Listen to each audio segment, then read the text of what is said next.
Sara Garcia, hindi maitago ang kilig Ate, paano tungkol to sa sagutin? kanyang volleyball player Uy, friend. may nakita ko sa next question.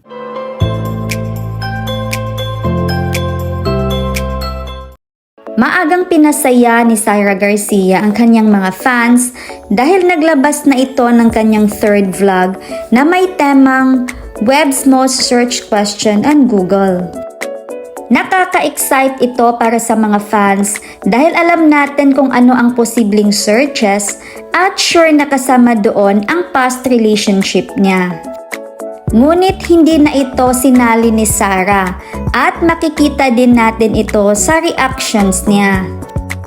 Kasama sa searches ang tanong kung ano ang totoong edad ni Sara at ang kanyang bagong YouTube channel na Sara Garcia Vlogs. And speaking of her new YouTube channel, ang Sara Garcia Vlogs, ay monetize na ito at pwede nang paliparan.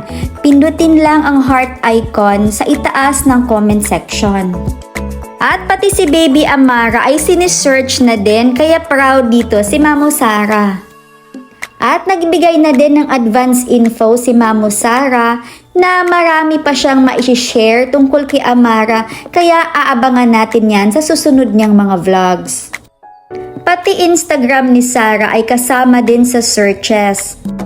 At nagbigay din ito ng explanation kung bakit ganon ang pangalan ng kanyang Instagram account. At di na maitago ang kilig ni Sara sa searches tungkol sa kanya at ang volleyball player friend niya.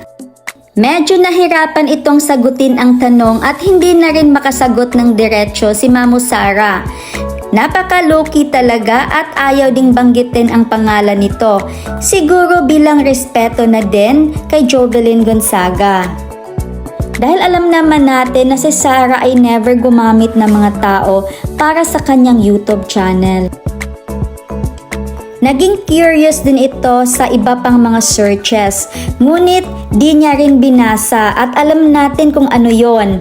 At since past is past, pinili na lang ni Sara na hindi nabanggitin at pag-usapan pa.